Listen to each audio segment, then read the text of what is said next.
Hello and welcome to another episode of Cloud Security Podcast with Virtual Coffee with Ashish. Today's topic is interesting because we're talking about what does cloud security look like for a large company. I just say a really large company with number. I'm just not going to talk about the number over there, but it's a really large company. Everyone knew about it, and I've used their mobile phones when they used to be a thing as well. So I'm gonna continue not.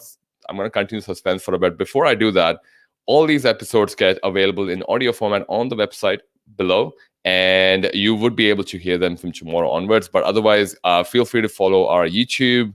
We are on Twitch as well. Seems to be on Periscope, but I know here we are.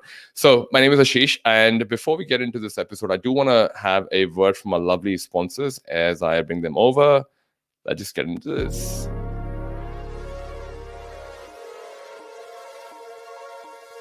Hello, my name is Anthony Young with Bite Check. Thanks for watching. Thanks for listening to the Cloud Security Podcast with the one and only Ashish. Real experience, knowledge, and stories from the world's leading cloud security folks. Subscribe on Apple Podcasts, Stitcher, Spotify, Google Podcasts, Overcast, Amazon Music, Castbox, and YouTube. Weekly live interviews with cloud security leaders and practitioners from around the globe. Available on all your favorite platforms. Listen on cloudsecuritypodcast.tv. This episode is sponsored by BiteCheck. The days of manual audit requests, over. Buried in compliance emails, over. Build, manage, and assess your cybersecurity program as well as complete your SOC 2 audit faster, all from a single platform. www.bitecheck.com. Let's make compliance suck less. Now that's a bite check.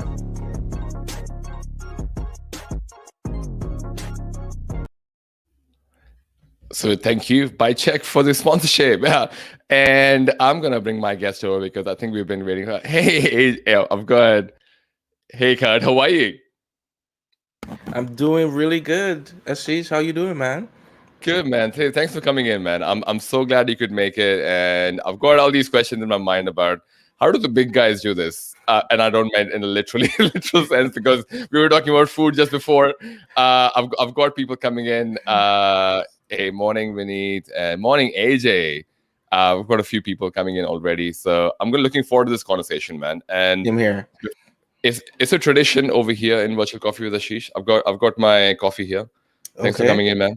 All right. What have you got? Single malt cheers. scotch.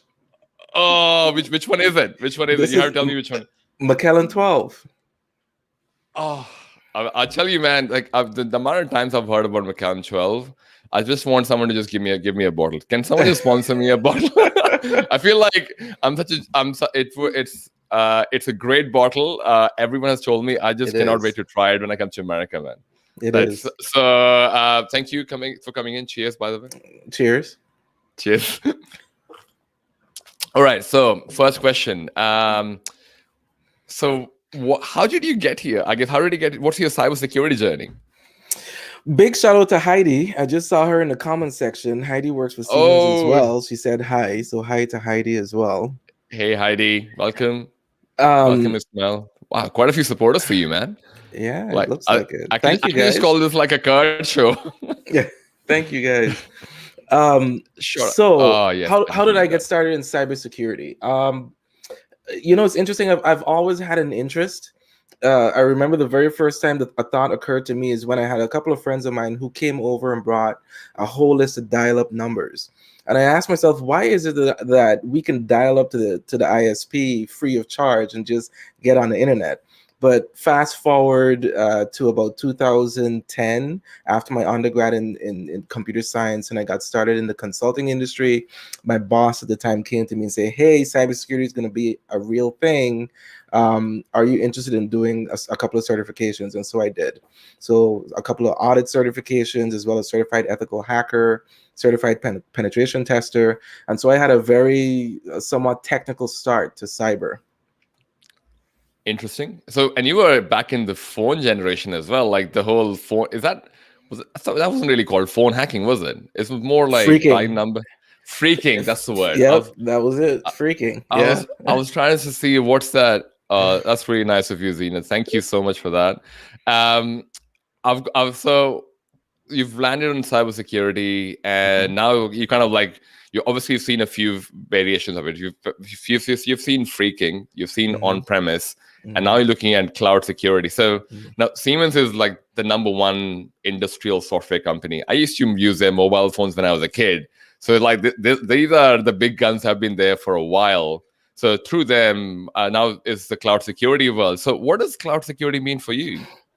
Oh, it's a really good question. As you mentioned, so over the past 10 years, Siemens has done roughly about $10 billion in software acquisition, which is what's sort of, and we did our obviously sort of our own homegrown development as well, which is what Yeah. propelled us to the number one software industrial software company. And Siemens itself has a pretty significant cloud offering as well, a product we call MindSphere. And so the way we view cloud is sort of two different ways. The first is internally, and how can we leverage it in order to be more efficient, effective, and get to market faster. And the second, obviously, is with our customers, right? Because you got to think through those very differently. Internally, you want to both the emphasis is on security, but one is how can we streamline, ensure that we're leveraging it as best as possible to make sure that our operations are efficient, and the other is how can we leverage cloud to co-create, collaborate with our customers in order to provide them what they need to succeed. And so those are the two approaches. And on the one hand, we have a very strong internal team, right? About 1,300 professionals globally, who look into cybersecurity and cloud being a part of that. And then on the other hand, we have what we call product and solutions security professionals. And these are the people who are focused intently on our products and ensuring that they're ready for prime time. That's very interesting. Sounds like you have a lot of varied set of spaces as well. So it's not just like, I guess a lot of organizations I speak to on the podcast have cloud security, but they have one product or one stream. Mhm. Like, because you guys have IT and OT. I think we've done one episode before. So I guess I'm curious to hear, like, what are some of the challenges you face, I guess, in this Oh, it's space? it's it's it's massive. So, if you think of Siemens, let's say in the U.S. specifically, you have what we call mobility. So those are our trains, our train sets, including software such as positive train control or track control. Some people say we have our digital industries, which are factory automation, just software to help with digital twins. And then you have our smart infrastructure, and this is the folks that do smart buildings, as well as energy as a service, basically the grid edge. Oh, And yes. and each one, so Siemens in the US, for example, is $25 billion, and each one of these verticals is a behemoth onto itself. And their go-to-market strategies are going to be different. Whatever they need to do in order to succeed is what they need to do. And so it's not uncommon for a particular vertical to leverage a particular configuration or cloud provider in order to support their go-to-market strategy. So what you want to do is try to abstract as much as possible, because individual cloud providers might be different, maybe in what they call a configuration setting or the way they allow you to access, right, certain cloud environments, but the broader strokes tend to be somewhat similar. The concepts tend to be somewhat similar, right? Controlling access, ensuring your configuration is correct. So you want to abstract from a cybersecurity perspective. You want to abstract as much as possible those rules, configuration settings, expectations, policies, and provide that to the business, so that they have sort of a roadmap of how they need to interact with the cloud environment, regardless of what a particular policy or rule is called. And that is the biggest, most critical way to ensure that the business has a good approach in terms of security. That's very interesting. I didn't realize you guys were into smart cities as well. Yeah, I mean, yeah, it's pretty cool stuff. each one of even trains. Like, I can't even imagine like the technology. Like, uh, wait, this is what people say as operational technology, right? So this is kind of where we're kind of creeping into that world where the SCADAs of the world and all that. Yeah. But what role do you see cloud and maybe even cloud security play in this operation technology world? Man, that's a really good question. Not what, maybe 10 years ago, the predominantly most effective way for people to leverage operational technology was, like you said, a SCADA environment that was an island unto itself, not connected to anything else. A That's bunch right. of black screen, green text, valves opening and closing. Now you have a situation where you could remotely operate critical infrastructure. So from the power facilities to water treatment plants. And uh, what cloud is going to allow us to do, so let's use COVID-19 as an example. So we know for the white collar workers, the majority of them got to stay home and work from home. A lot of blue collar workers still had to go in, and a lot of our even Siemens employees are critical infrastructure folks who help support the U.S. infrastructure and keep the lights on. And fun fact, by the way, about 30% of the power generated in the U.S. comes from Siemens equipment. Oh, So 30%. 30%. Yeah, it's Yeah, interesting wow. stuff. So a lot of our folks were deemed critical personnel because we had to keep this stuff moving. What you're gonna see, and I think what's gonna get accelerated when it comes to OT and cloud, is to be able to do some of the same things that white collar workers were able to do.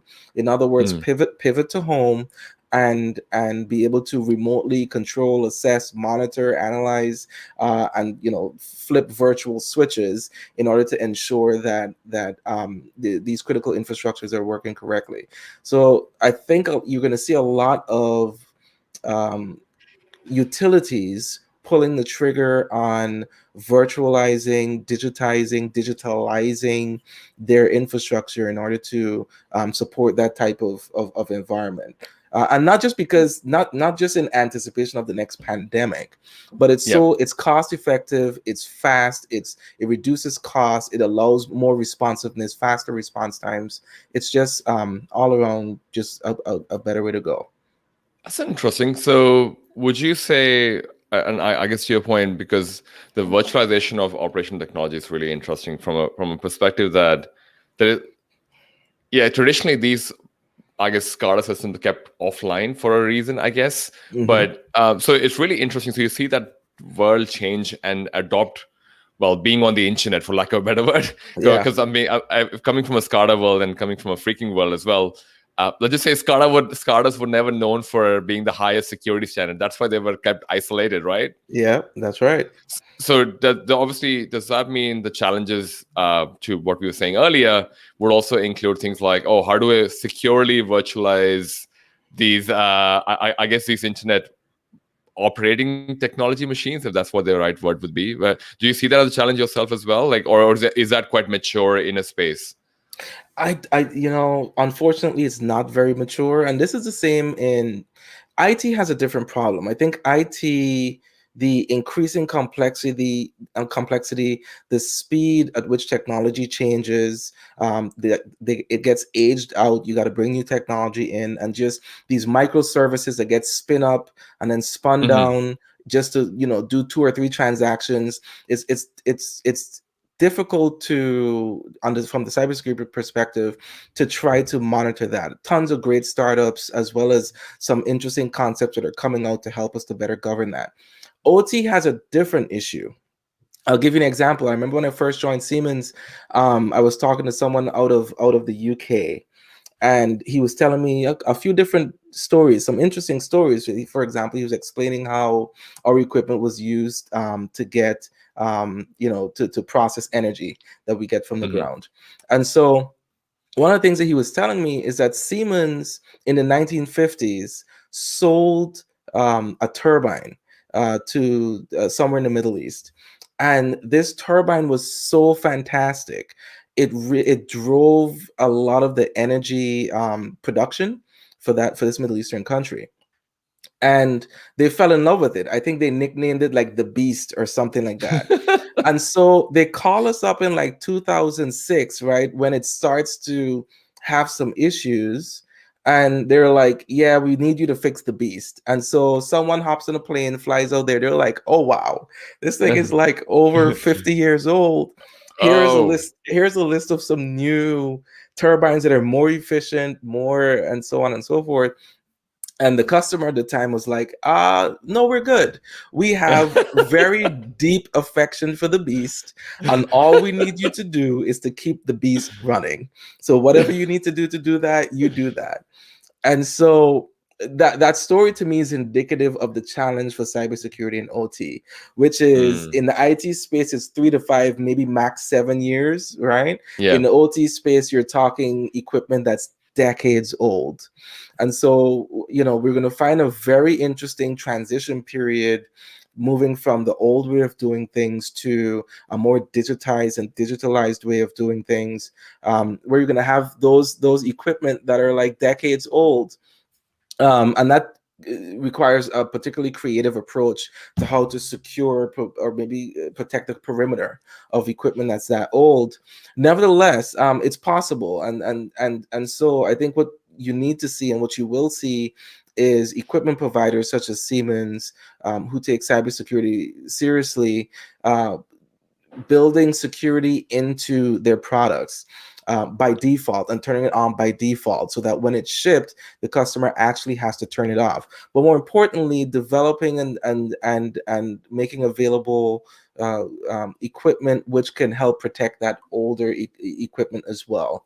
And so that's the challenge. And I think it's incumbent upon all of the various providers of these types of technologies to, one, right, take cybersecurity seriously, two, ensure that they enable security by default. Hmm. Three, ensure that they have an incredibly robust supply chain, right? Because that's super critical. None of us are an island.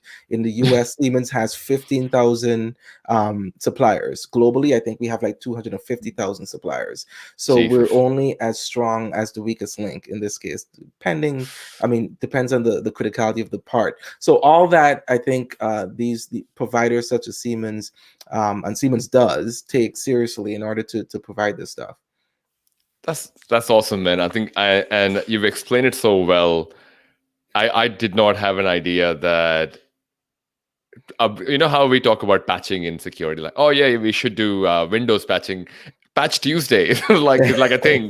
Yeah. Like there's no Patch Tuesday in operation technology. You're just out there, fingers crossed, if the person doesn't want to use. Because I mean, I'll tell you this, right? My parents were old school as well, and we had this television thing that my dad loved, like color Mhm. television, but with the ginormous back. He had that for years. He would not move to one of those OLEDs or whatever. He's like, now why do I need to change that too? Like, I mean, isn't that like still works?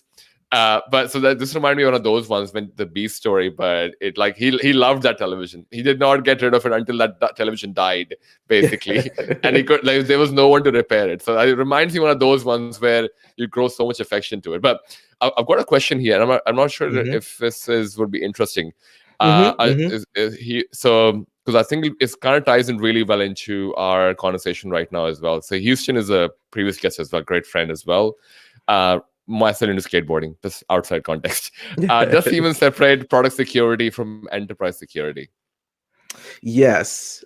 Yes and no. So that's a really, really good question. And allow me to ramble for a bit. Conceptually, when it comes to cybersecurity, we try to take a holistic approach because one affects the other. As you can imagine, let's say we develop a product which allows an organization or a manufacturing facility to create a digital twin, right? And that's digital twins are really, really cool for those that don't know. In essence, if you need to build up a new manufacturing facility, instead of moving stuff around and trying to figure out how it's going to fit, you open up a computer program, you create a digital twin of your, and you can actually model your floor plan and simulate your production, and you can get very, very close to what your manufacturing facility needs to look like, which means you save time, cost, resources, etc.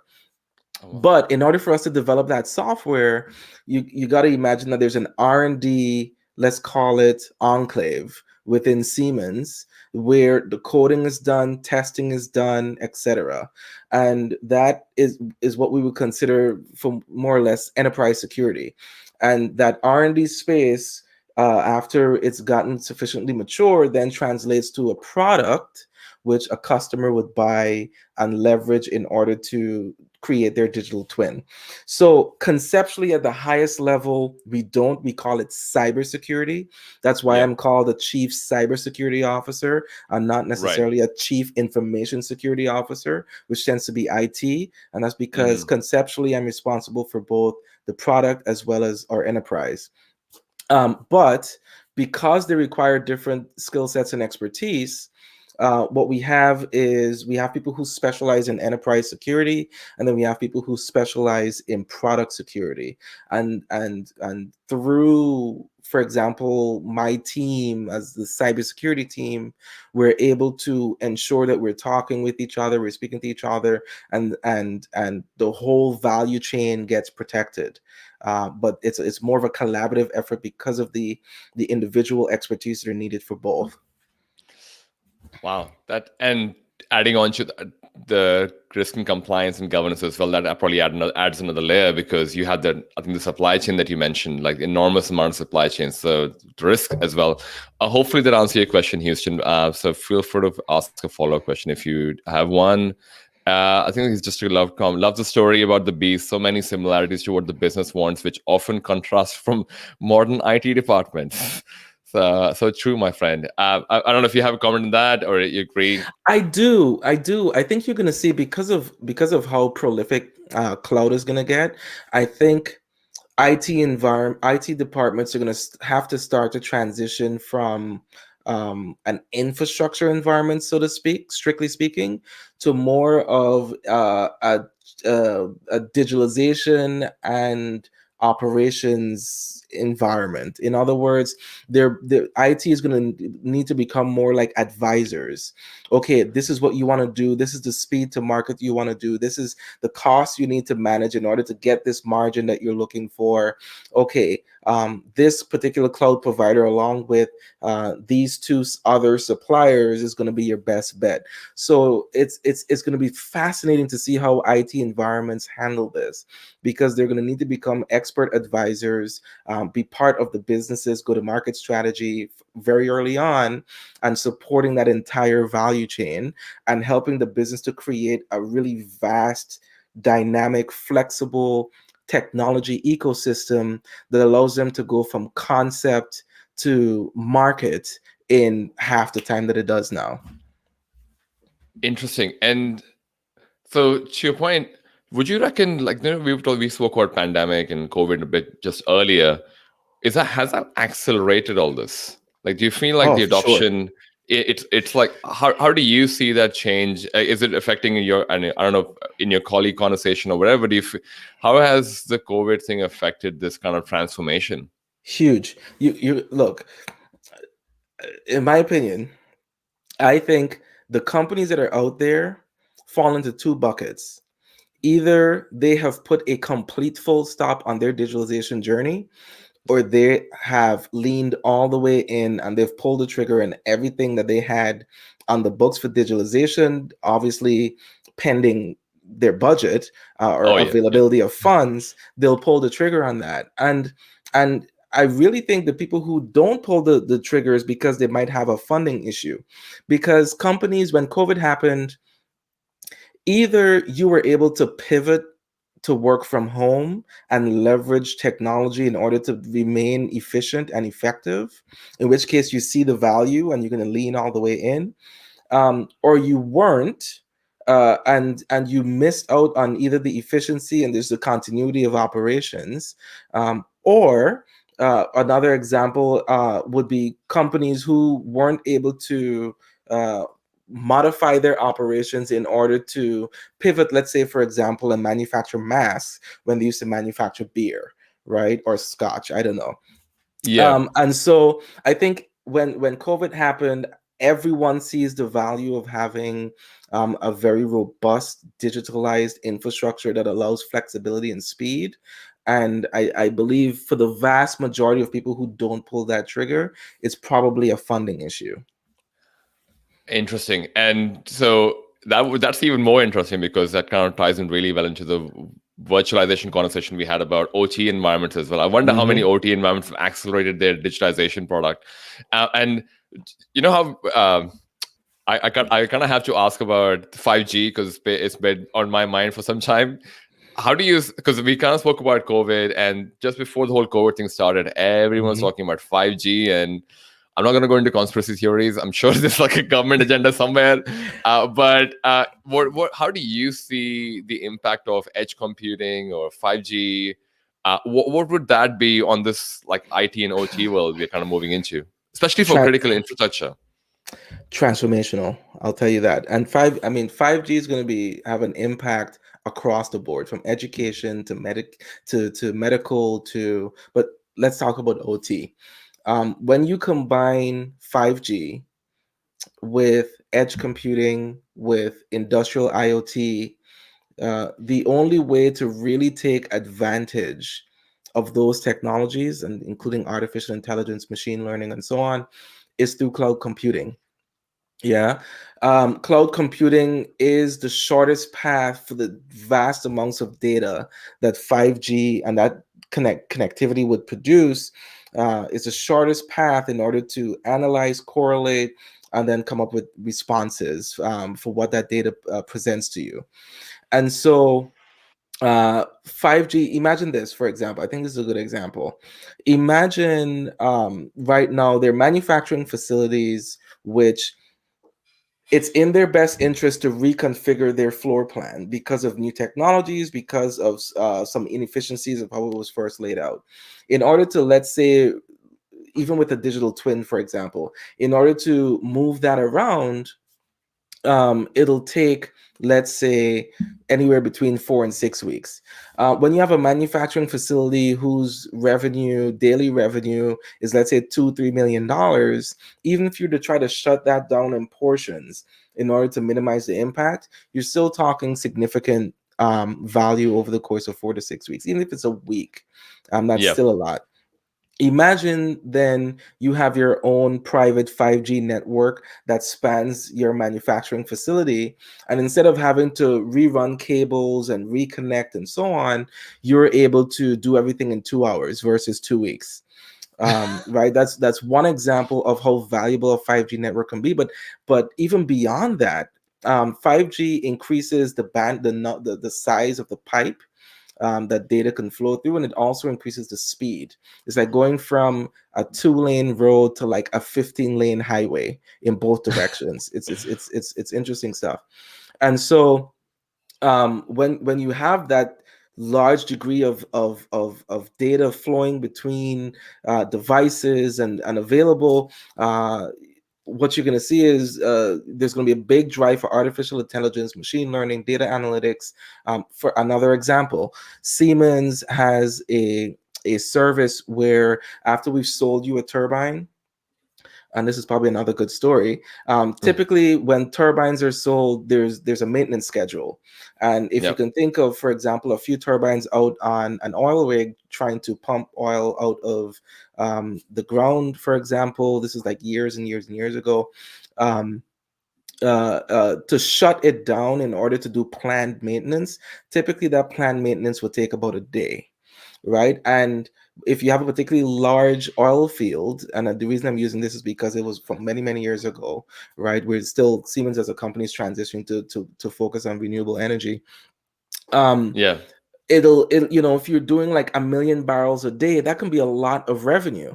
So then one Yeah. of the things that we did is when we ship our turbines, we have this service which monitors the turbines, and and based on the data we get from the turbines, we can, with a reasonable amount of certainty, predict when a turbine might fail. So instead of now having to shut down once a quarter, 4 times a year for one day, right, which is millions, if not hundreds of millions of dollars in revenue lost, we can say, just keep running. We'll give you a call, and it might be once a year, it might be zero a year.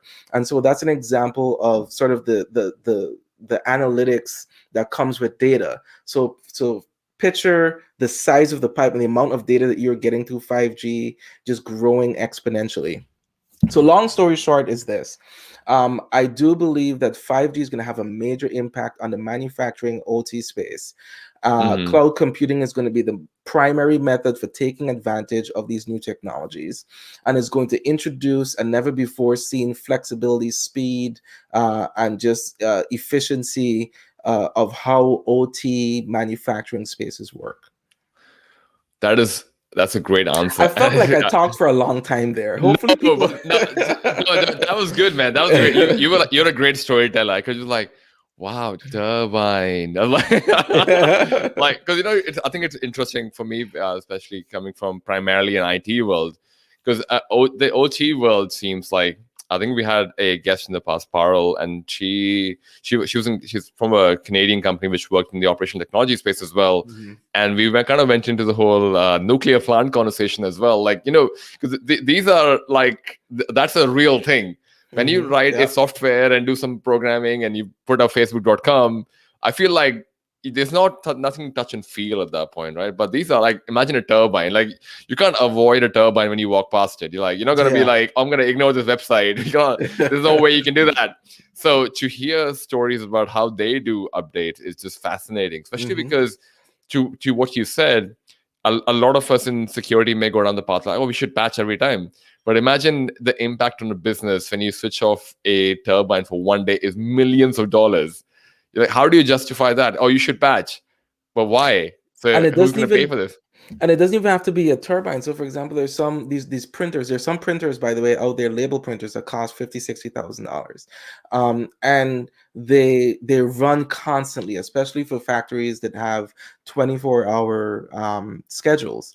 And Yeah. so just you can't even take it offline for 5 minutes, because 5 minutes equals $200,000. So how do you patch that? What's the process for that? So it's a very interesting space. OT is that requires very creative solutions to solve these things. You have definitely gotten some people curious, because I've got a question from Hardik here. Can you give me some recommendation for beginners to enter? Now, he's clearly interested in this. I don't know if it's you want to how do you want to tackle this, but I think he'll appreciate some insight into this OT world. That's a good question. Um, First, I mean, the most obvious route is obviously you want to try to, depending on experience, background, certifications, and so on, try to get hired by a company like Siemens. That's the first thing. The second is you want to expand your network. I think people are more open to mentoring now than they ever have been. So that's a very Mhm. valuable way to go about sort of pivoting on your skill set. The next is there's some classes out there that you can take, and you'll want to look into those. Another example perhaps is there's some companies out there that offer what we call cyber ranges. Siemens has one as well. While it's right now used predominantly by educational facilities as well as our customers, we'll see in the future how we pivot on that to make it available, for example, to the public. Not it isn't right now, but that's another thing. Siemens isn't the only company with one. You want to look into those companies, because what that'll do is, especially if you're a fairly technical person, is it would expose you to sort of the inner workings of a power utility company or a water treatment facility, so you can see how it's configured, what pieces are working together, and just play around with it. So there are a few Yeah, paths that you can take to start to get awesome. That's interested. That's a great answer, man. And I just want to quickly add something, because we did an episode on this as well. There were a couple of interesting points mentioned, similar points, but exactly what you said. The commonality was this, where try and get started in a company which already has the OT environment that you mentioned a couple of examples there with grid. It could be a power grid, it could be a water plant, or like there's a lot of options. You see them all around. It's just that a lot of people don't really consider that there's an OT part to it as well. They just think Mhm. it's IT. So I think that could be a great start to go into it. So I will definitely recommend that. I think that answered Hardik's question. Sweet. And 100% on mentorship. I think I've been mentoring people. I'm sure Kurt would be open as well. There's a lot of people I wish there were a lot more mentoring when I guess we were coming up back in the day. I guess there was LinkedIn and other things to kind of get mentorship. But nowadays, everyone wants to help other people. But Yeah. I've got another comment here. Considering 5G and renewable energies, is there a big mindset change or prep work or R&D starting in cloud security areas from Siemens? Is that something you can Yes. answer? Yeah, it is. We have a huge R&D department, and perhaps I should qualify what I mean by R&D. We have development in networks where there's a product we're trying to build, and we're sure we understand what it is, and we're building it. That's sort of like a development environment that is working expressly to develop a product. We have R&D, which is a global research and development organization that we spend roughly $2 billion a year on that, across a variety of topics, including cybersecurity. So yes, we do research such as digital twin, cloud computing, the impact on various businesses, including renewable energy. And so there we do that. And I do think for the broader community, or let's say list of businesses that are involved in this space, there is a mindset change that's needed. And I see it happening. If the federal government is working on making 5G more equitable and more accessible, and once that starts to happen, I think that's when you're going to start to see sort of the snowball effect, first in the consumer space, but then that also in the OT space and in the manufacturing space. So I think there's a little bit of time for that mindset to take hold. But yes, there is a mindset change that's needed. I think the biggest difference now than before is if you look at how OT and the way it was done, it was very geometrical in how it was Okay. done. And now with the advent of industrial IoT, with 5G and so on, it's very exponential. That graph is just going almost at a 90-degree angle. The speed of change and just the way you can combine technologies in order to be super effective. It's just fascinating. And so we have a little bit of time now, I think in the next, let's say 5 to 7 years, maybe is my prediction. And if that prediction Mm. is right, I'm going to quit my job and play the stock market, because that means I'm really good at guessing. but Yeah, but fair enough. but I think in the next 5 to 7 years, that's the horizon we have for all of us to collectively understand the way that we're going to engage with technology and so on is going to change dramatically. It's very interesting with the IoT pieces as well, because I guess you do require IoT sensors and hardwares which traditionally have never had internet.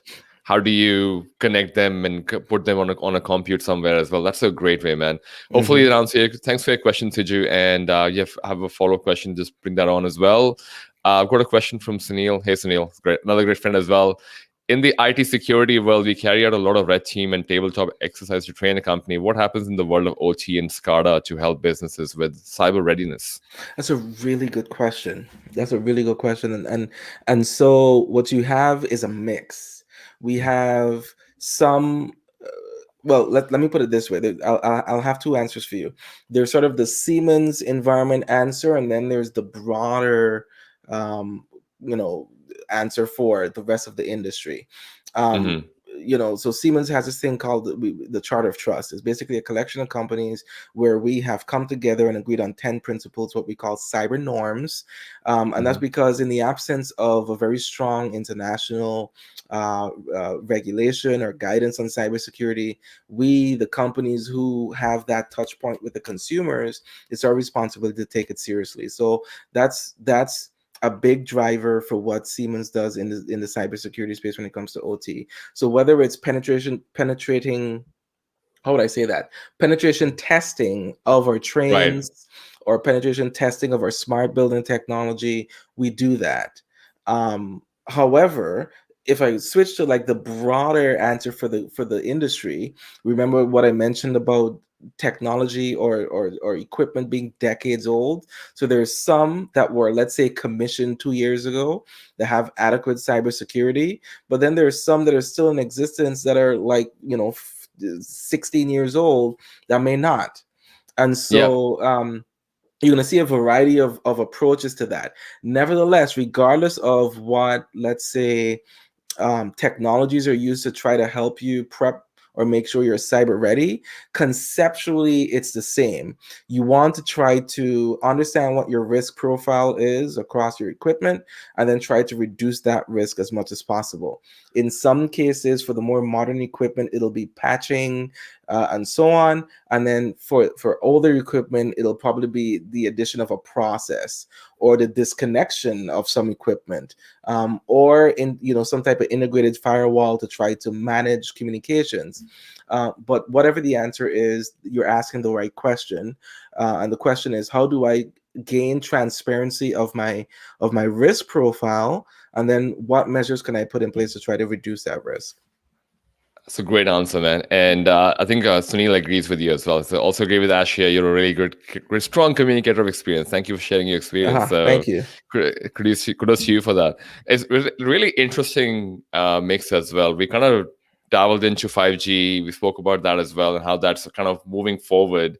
And you touched on something really interesting initially. When we started this conversation, you were talking about how Siemens is providing security defaults to begin with and going forward with that. Do you feel like in the cloud security, or I guess cloud service provider space rather, is there more these guys could be doing? Like, it sounds like you guys are going down the right path. I mean, this is obviously an outsider's view from the OT world. Sounds like by making cybersecurity defaults already in the product is a great way to go forward. But you see kind of the cloud service providers not do this. At least I haven't seen this. So I'm curious, where does that responsibility lie, and what are your thoughts on that? My thoughts on that is, as long as you're in a position, well, first of all, take cybersecurity seriously. That's the first answer. Yeah. The second is, as long as you're in a position to aggregate a large amount of data and correlate that data and analyze that data, you have some level of responsibility to try to leverage that to create better cybersecurity. And what I mean by that is this. Cloud providers, Siemens included, are in a very unique position where we can sort of take a step back and see how various customers are using our products. And no two customers are the same. So there are obviously going to be very nuanced ways they're using the product. But I believe the broadest strokes of how customers engage with your product, there will be some similarities.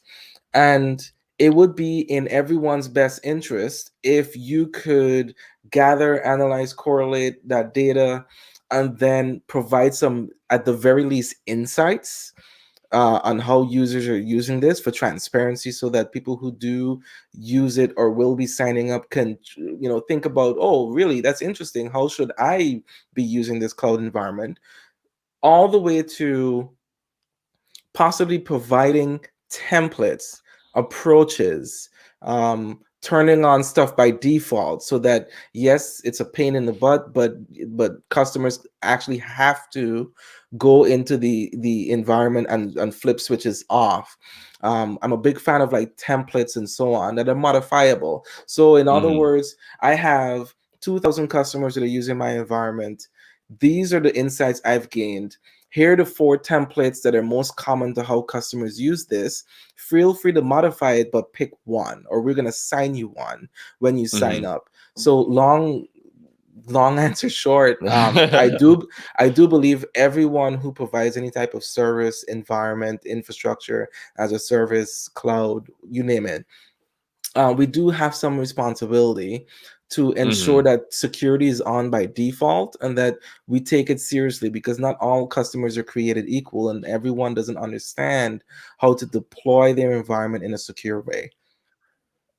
Yeah, I love the answer also because I see, I've got an AWS example where it took them, I think they have this thing called the S3 bucket, which is for storage. And everyone talk about S3 breach, S3 breach.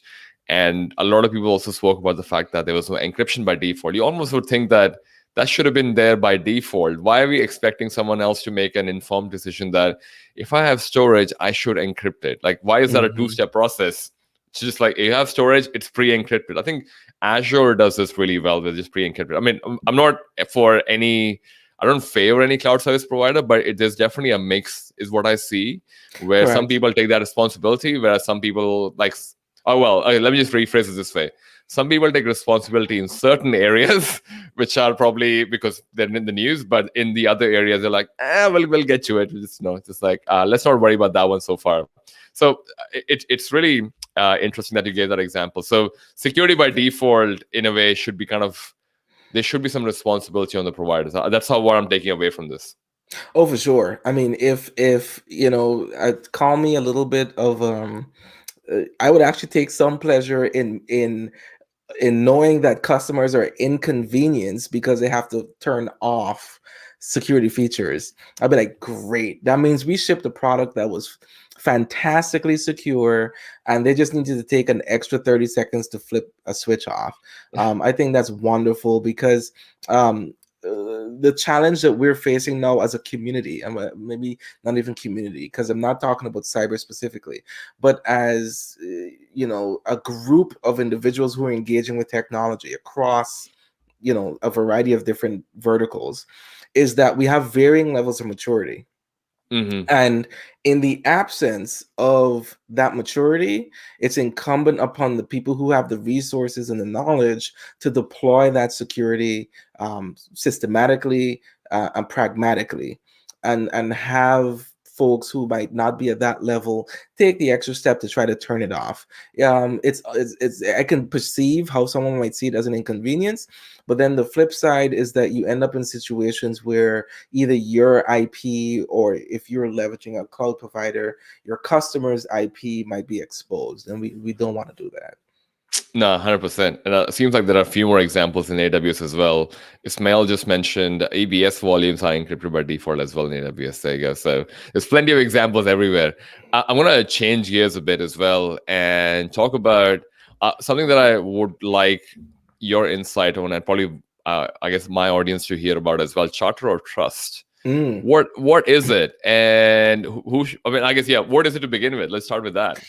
I mentioned that before. So Siemens is one of many founding members who came together and said, you know what, there is no international guidance and or regulation when it comes to cybersecurity.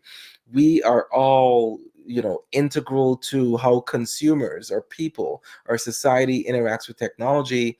If we're to take that role seriously, we have to take cybersecurity seriously. And in order to do Mm-hmm. that, let's think through what's the best way for us to leverage our influence, the products we have, in order to make that happen. And so we came together. We had 3 objectives and 10 principles. And some of my favorite principles, for example, is security by default, right? Supply chain, right? We're only as strong as our weakest link.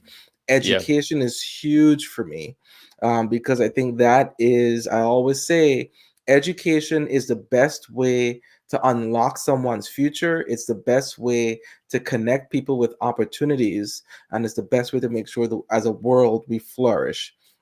And then there are a few other principles as well, 10 total. And so the Charter of Trust, right now, I think we're at 18 members. And it is a collection of companies who just take these principles seriously and are integrating them into their very culture, into their products, yes, of course, and services, but more importantly, into the culture of the company, so that when we continue to interact with society, we have products that are secure, but our general approach for how we view that interaction with society is built upon what I like to say is trust. I have a colleague of mine, Kai Hermsen, who says trust is the new gold, and Yeah. so that's true. Yeah, I was gonna actually bring that up. So I'm glad you brought up the trust is the new gold. Yeah. It is so true, and I think it's the nuance of it. I was gonna say, to your point about the charter of trust. So anyone who's listening and probably is part of an OT environment, can anyone be part of this, or is it specifically for, say, I don't know if this is region based. I imagine it's only US. No, it's international. It's international, and so we have IBM is a member. We have I think there's a bank that's a member. Forgive me, I can't remember all No, the that's members, okay, because I'm but thinking more but for, yeah, sorry. I was gonna say I'm just only thinking for the people who are here in the audience. They, some of them actually have operation technology, I guess, water treatment plants and other. So can they, like, because they might feel inspired. Yep, there needs to be a standard, and can they just like join in? I guess that's kind of where I was coming from. So there's two answers to that. In order to actually become a member, it's all members have to approve. So you're free to apply. All members have to approve of you joining. But I think the second answer is what is where the rubber meets the road. As part of Mm-hmm. these 10 principles, we don't just list the principles. For example, in principle number 2, which or 3, which is supply chain, we actually came up with 17 requirements, right? And as an example, because all the members agreed on these 17 requirements, you could have been assessed by one member in those 17 areas, and then we in Siemens would value that and take that as part of our own assessment of a supplier before we onboard them. So we're making publicly available the work and the effort that we're putting into each of these principles, so that even if you're not a member of Charter of Trust, you can actually go to charteroftrust.com and download any number of the principles and underlying documentation that would help support how you approach in your own organization each of these principles.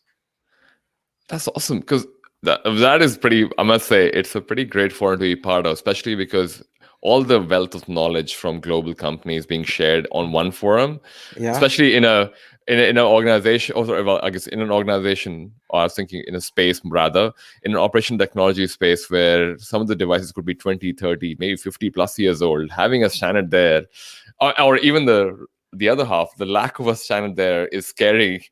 So I'm glad there is at least a forum, or for lack of a better word, this is a focus group that goes Yeah. and talks about what to do the right way, I guess. Yep. How do you see this evolve then? Like, I think it sounds like there's a lot of maturity coming into this space as well. Yeah. It's not like I remember when I started in the whole cybersecurity space, SCADA was like super hard back then, because there used to be these like elite people who can only pen test, and you get the pen testing trains, right? So, I mean, for me in my head, my SCADA devices were like all these industry devices. You imagine like a driver with like an IoT device or whatever, or someone just goes in and hooks into this line correctly. Mm-hmm. Is this world changing? Like, I think that old I sounds pretty old when I say that, but is this world evolving into, what's that next maturity for a SCADA world? Like, where are they going with this? You mentioned that, and it brought back memories. When many years ago, when I was still doing pen testing, I actually pen tested 2 major airports on the East Coast, and that was tons of fun. Oh, A little scary, but yeah. but fun nonetheless. And that just popped in my head. Wait, is there Um, a, sorry, just to quickly, is there a yeah, dev environment for them to test in? Like, or were you pen no, testing like the production we did planes? production. Oh, So, uh, that in and of itself, I mean, this was back in like 2012, 13, but that in and of itself is, I guess, a little bit scary too, that it was yeah, production, but we were very careful. But still, I'm sure. the Yeah, results were still scary. I mean, but everyone sort of understands that. yeah, But I yeah. think Sorry, there's been some I digress. Yeah. major improvement in those in those areas in general. To Mhm. answer your question, which is what's next for SCADA? I think right now SCADA is used as a catch-all bucket. It was initially, as you know, a very specific system, right? That's right. Command and Yeah. control system. I think now it's used more like a concept, which is to cover OT in general. I think you're gonna see in the next 1 to 2 years a lot of companies, or 1 to 3 years, a lot of companies in that space reaching out and trying to figure out how do they digitalize this environment. They're going to be coming up with 5 to 7 year strategic plans. They're going to be spending money on how do I bring in industrial IoT, not so much 5G yet. How do I use edge computing? How do I modernize? How do I create a digital twin? How do I prepare myself so that as 5G comes into focus, as artificial intelligence makes some progress, as machine learning continues to evolve, I can take advantage of it. So that's a 1 to 3 year time frame, sort of like a setup Hmm. for leveraging future technology. And then from anywhere from the 5 to 7 to 10 year time frame is where you're going to see a huge shift across the board in the OT space. And it's going to be less about SCADA and more about cloud computing. For example, did you know there were digital circuit breakers? So in other words, if someone is at home and they're the maintenance guy, and some type of power shortage happened, Yeah. do they need to go in there and physically move these gigantic industrial circuit breakers in order to flip the power back on? No, they're at home on their iPad and they hit a button, and then the circuit breaker can flip on and back off and back on. So that, which is done today by very specific set of companies who decide to embrace that, is going to be the status quo in about 7 to 10 years. And so what people should be thinking about now, if you're in that space, is what's my strategic plan for the next 5 to 7 to 10 years? What do I need to do now in order to position myself to take advantage of these technologies? What do I need to map out in terms of technologies now that will give me the flexibility and the speed to leverage those upcoming technologies? Those are the types of things that people should be thinking about now, and that's where SCADA in general is transitioning to. That is awesome, man. I think it's so. I was gonna say so positive here because it's really interesting how we're looking at this and going, hey, it's not all gloom in this world. There are actually things that are happening which are for the betterment, and there are technologies that are evolving as well. Because I think one of the things that people used to talk about was that, oh, that's just how SCADA systems are. I remember hearing Yeah. that so often, Yeah. and that's why they're never connected to the internet. But it's almost like would be left behind if you don't adopt these things. So I'm Yeah. glad that you're seeing this trend. I just had a question about a public link which I've shared, which was Oh www.charteroftrust.com. So yeah. I think that, yeah, so that's the answer for that. I've got one final question before we switch over into a fun round. What's in your opinion, what are people not talking enough about in the whole OT space, cloud security space, or maybe even about Siemens? Like, what are people not talking enough about? Like, I think we hear a lot about cloud security, cybersecurity, and all that. From what you're seeing, or from where you're sitting, what are not people talking enough about in this space?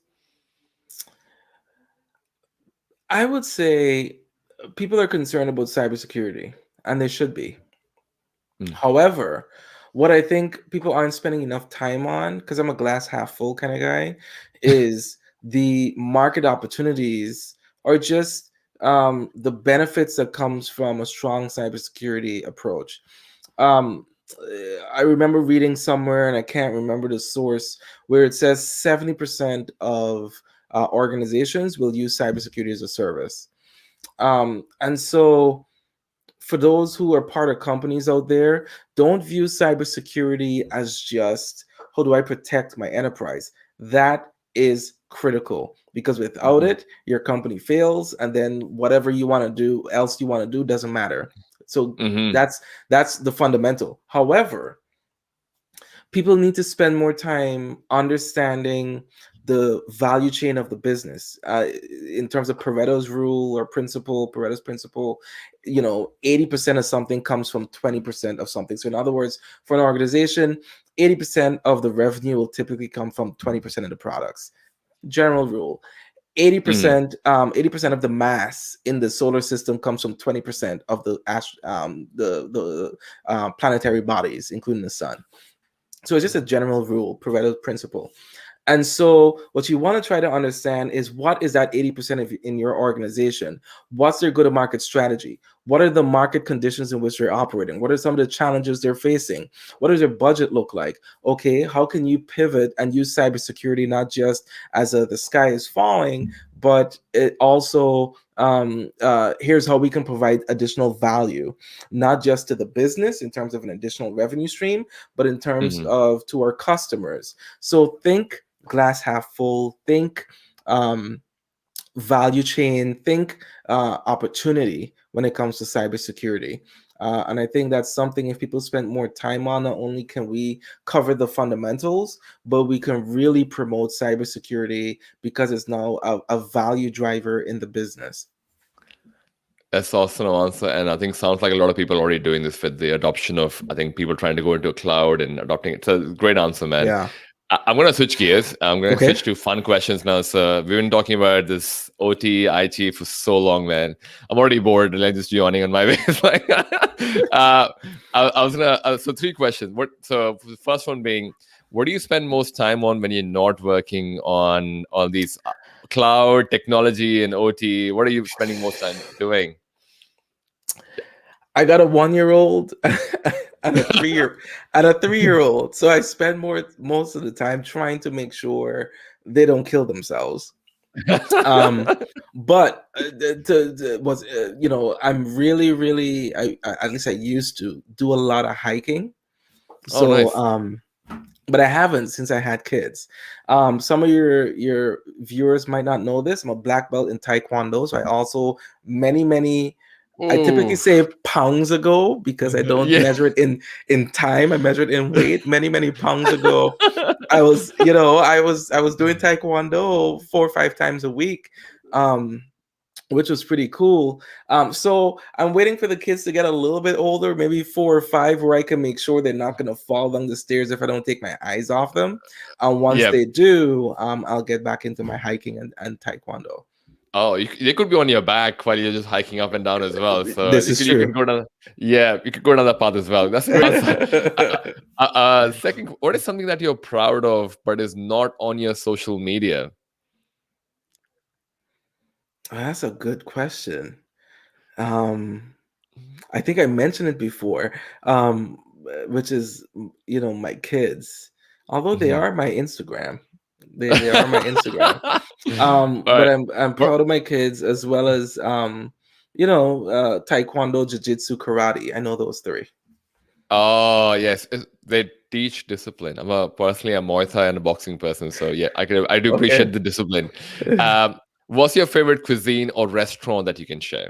Oh, I can't. I cannot. I love Indian, Nepalese, Chinese, Japanese, South Korean. Basically Um, a foodie, I guess. a lot of Asians. Of course, I love my Caribbean food because that's where I'm from originally. Love it. Yeah. My wife does too. As a matter of fact, she always asks me to cook curry, so I'm Oh, constantly right. cooking There you curry, go. which obviously has its roots in from Asia. Yeah. So I'm the type of guy where I will try anything, regardless of what it is. So, but I just love all the cuisines. Oh, yes. You're my kind of guy, my friend.